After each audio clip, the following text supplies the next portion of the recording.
What happens when Britain's wealthiest man buys into one of the world's most iconic football clubs, aiming to pull it back to the top?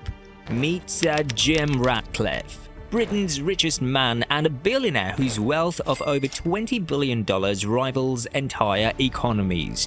With a fortune bigger than the GDP of some countries, Ratcliffe is no ordinary tycoon. His empire spans petrochemicals, luxury sports, and now his latest power move, a major stake in Manchester United, bought from none other than the famously unpopular Glazer family. Yes, the Glazers. Stick around to find out if Ratcliffe is the savior United fans have been praying for since the Sir Alex Ferguson reign, or if his cutthroat business style will turn the club upside down. And of course, we'll break down what makes Jim Ratcliffe filthy rich, his wealth, mindset, lifestyle, controversies, and more. Unlike some beginners, Sir Jim Ratcliffe's story starts in a humble Manchester council estate.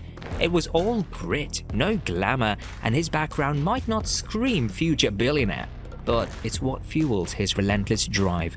After earning a degree in chemical engineering and later an MBA, Ratcliffe started his career in the oil industry, climbing the ladder at ExxonMobil. His hands-on experience gave him a unique edge, setting him up to eventually build INEOS, his global petrochemical giant, from scratch. Today, INEOS is worth billions, and Ratcliffe's strategy wasn't just about picking smart investments. Think more hostile takeovers and business moves so bold you could almost hear the competition gasp. Expanding from chemicals to luxury cars, yachts, and high-stakes sports, Ratcliffe has earned a reputation for being a genius with a ruthless streak. You might even call him the James Bond of billionaires. Minus the tux and shaken martini. With all the clubs in the world, why Manchester United? Ratcliffe could have bought into just about any football club, or 10. But for him, United isn't just another business deal. It's personal. As a lifelong fan, he's dreamed of this for years. United's performance, however, has been more soggy scone than top-tier tea lately, plagued by inconsistent play and an avalanche of terrible on-field results. Fans have been vocal about their disdain for the Glazer family, whose ownership they feel has dragged the club down. Now, with Ratcliffe stepping in to take over their shares, fans are holding their breath for a turnaround. But Ratcliffe isn't just here to burn through cash. He plans to bring his razor-sharp business acumen to the club, aiming to transform United back into a winning machine. Ratcliffe once said, "I don't like losing at anything, business or otherwise." Which means one thing: things are about to get intense at Old Trafford.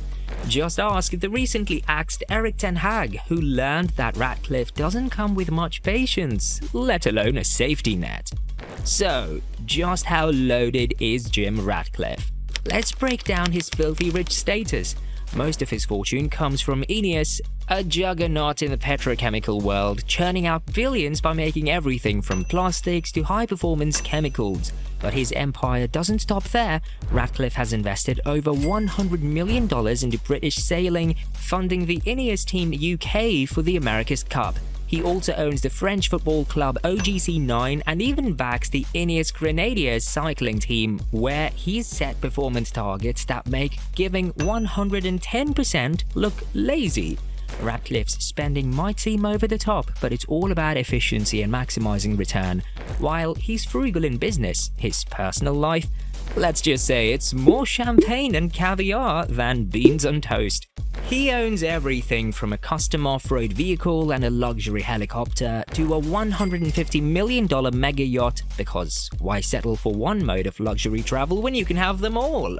But with great wealth comes great controversy. Ratcliffe's empire isn't all roses and record profits. Environmentalists have criticized INEOS for its impact on plastic pollution, calling out Ratcliffe's firm for its role in contributing to global waste. Greenpeace even went so far as to label him Britain's toxic billionaire, and yet Ratcliffe remains unfazed, insisting that INEOS operates safely and responsibly. Toxic billionaire? He probably wears it like a badge of honor. And it doesn't end there. Ratcliffe's decision to relocate to Monaco also sparked major debate in the UK. By moving to the tax haven, he reportedly saved billions. Critics argue that this is tax avoidance that could have benefited Britain, but Ratcliffe calls it smart financial planning.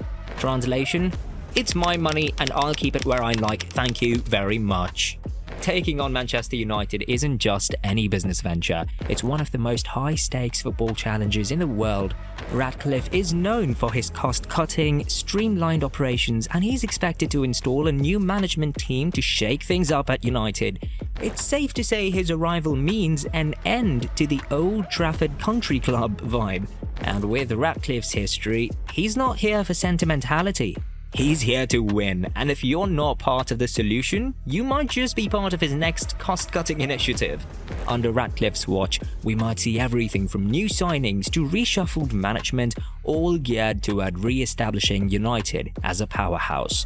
But the big question remains, will Ratcliffe's no-nonsense approach fit in with the football culture?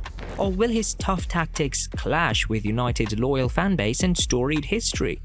Only time will tell, but one thing's certain, he's not afraid to step on a few toes, even if they're wearing cleats. From his humble beginnings to his luxurious lifestyle, Ratcliffe's life now rivals that of royalty. With a $25 million primary residence in Monaco, he gets Mediterranean views and tax benefits to boot. And back in the UK, he owns an English countryside mansion valued at over $12 million, where privacy and luxury blend in perfect harmony. His Scottish estate, worth $20 million, comes with private forests, pristine lochs, and rolling hills. A playground only a billionaire could call the backyard. But let's talk about his fleet: a $60 million Bombardier Global 6000 jet, a luxury helicopter, and a $150 million mega yacht named Hampshire II. Why the yacht? Well, because sometimes you just need a helipad in the middle of the ocean for those spur-of-the-moment party fly-ins. Ratcliffe's lifestyle is basically James Bond meets Monopoly, complete with exclusive gatherings with high-profile friends. So, where does Sir Jim Ratcliffe land on our filthy rich scale? With bold billion-dollar ventures, a lavish lifestyle, and a reputation that walks the line between controversial and fascinating, Ratcliffe scores a solid 93 out of 100. He's not just wealthy, he's practically a living legend. His fierce ambition, headline-worthy scandals, and extravagant way of life make him not only Britain's richest man but also one of its most intriguing. He doesn't just fit the filthy rich label, he's the poster child for it. So let us know, do you think Ratcliffe can bring Manchester United back to glory? Drop your thoughts in the comments and don't forget to subscribe if you're ready for more filthy rich breakdowns.